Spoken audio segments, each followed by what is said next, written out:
जहां जाने से डरते थे नेता, वहां अमित शाह की दहाड़ गूंजी।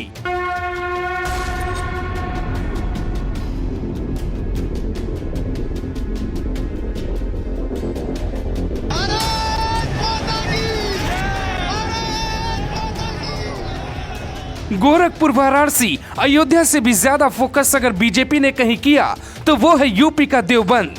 अंदर ही अंदर बीजेपी ने ऐसा प्लान तैयार किया कि अब देवबंद भी जय श्री राम के नारे से गूंज उठा। अयोध्या की गूंज देवबंद के चप्पे चप्पे पर सुनी जा सकती है।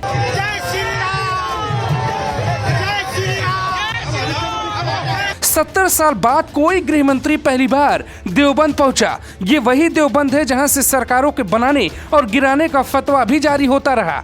अमित शाह समर्थकों से चारों तरफ घिरे रहे। छत पर कार्यकर्ता, आसपास कार्यकर्ता देवबंद में घंटों जय श्री राम के नारे लगते रहे।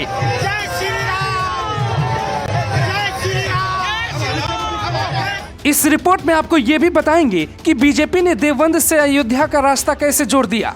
जिस देवबंद के फतवे से हर कोई डरा सहमा रहता था, वहां जय श्री राम के नारे लगना छोटी बात नहीं है। यूपी की इकलौती सीट है देवबंद, जहां हर उम्मीदवार के समर्थकों की एक चाहत दिल में होती है कि यहां विधायक बीजेपी का बन जाए।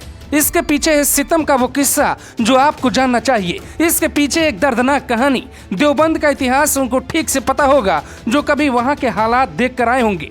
इंडिया टीवी की आपकी अदालत में योगी आदित्यनाथ ने साल 2014 के इंटरव्यू के दौरान एक बहुत बड़ी बात कही थी, जिसका छोटा हिस्सा हम आपको सुनवाते हैं। पूरे देश के अंदर दंगे कहां होते हैं? 3 श्रेणियां उसकी हैं। 10 से 20% की आबादी, 20 से 35% की आबादी और 35 से ऊपर की आबादी। 10 से 20 की आबादी जो है, यहां पे छुटपुट सांप्रदायिक झड़पें होती हैं, जहां पर मुस्लिम आबादी 10 से 20% के बीच में है। 20 से 35% की आबादी जहां भीषण दंगे होते हैं, और 35 से ऊपर की आबादी जहां गैर मुस्लिम के लिए कोई जगह नहीं। ये केवल भारत की बात नहीं कर रहा हूं, पूरी दुनिया की मैं बात कर रहा हूं। पूरी दुनिया के अंदर ये सच्चाई है। कुछ दिन पहले ही योगी आदित्यनाथ देवबंद गए। यहाँ योगी आदित्यनाथ का चुनाव के लिए मास्टर स्ट्रोक भी खेला गया। अब दूसरी तस्वीर में देखिए, इसी देवबंद में आज सड़कों पर घूमते अमित शाह नजर आए। देश के पहले गृह मंत्री हैं जो प्रचार करते नजर आए। पहले की सरकार आतंकवादियों को मुकदमों को वापस लेती थी, और हम आतंकवादियों को ठोकने के लिए एटीएस का सेंटर बना रहे हैं। उनको ठिकाना लगाने के लिए सेंटर बनाए जा रहे हैं। अगर देश के खिलाफ साजिश करोगे, हमारे नागरिकों की सुरक्षा के लिए खतरा बनोगे, तो हमारे कमांडो तुम्हें निकाल करके कहीं भी छुपोगे, ओसामा बिन लादेन की तरह कहीं भी छुपे रहोगे तो भी निकाल करके तुम्हारा काम तमाम करने का कार्य करेंगे। देवबंद को पश्चिम यूपी में 80-20 की लड़ाई का बीजेपी मुख्य सेंटर बनाना चाहती है। देवबंद में जो होता है उसका असर बाकी जिलों में भी पड़ता है। शामली से कैराना, कैराना से मुजफ्फरनगर, मुजफ्फरनगर से बिजनौर और बिजनौर से देवबंद बीजेपी हर जगह कुछ ऐसा प्रयोग कर रही है जिससे बीजेपी के पक्ष में माहौल बन पाए। देवबंद मुस्लिम बहुल इलाका है और यहाँ मुसलमानों की संख्या ज्यादा है। एक और बड़ी खबर आपको बताते हैं, देवबंद का नाम भी योगी सरकार बदलने के मूड में है, लेकिन चुनाव आने के कारण सरकार के हाथ बंद गए। सरकार अगर योगी की आती है तो देवबंद का नाम भी बदल जाएगा।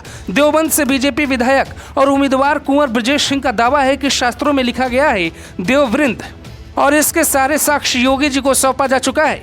बीजेपी विधायक का दावा है कि एक दिन ऐसा भी आएगा जब देवबंद का नाम योगी आदित्यनाथ देववृंद कर देंगे। उनका यह भी दावा है कि वो इस दावे पर कायम रहेंगे। सवाल यह है कि बीजेपी देवबंद की धरती से पश्चिम को क्या संदेश देना चाहती थी।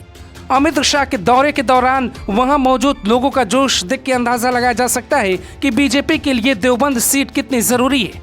सालों बाद बीजेपी को यहां पर जीत मिली, उसके पीछे अमित शाह की ही रणनीति थी। लगातार 10 बार कांग्रेस के विधायक जीतते रहे, लेकिन यूपी में जब से मोदी की लहर है तब से देवबंद में भी कमल का फूल खिलने लगा है, और अमित शाह से ये सीट कोई छीन ले ऐसी उम्मीद नहीं की जा पा रही है, क्योंकि सपा बसपा की रणनीति के आगे बीजेपी की रणनीति अलग है, और इसी रणनीति के कारण अमित शाह इस सीट को जीतने में कामयाब रहते हैं, और इस बार भी इसी बात की उम्मीद देखी जा सकती है। Bureau report, global Bharat TV.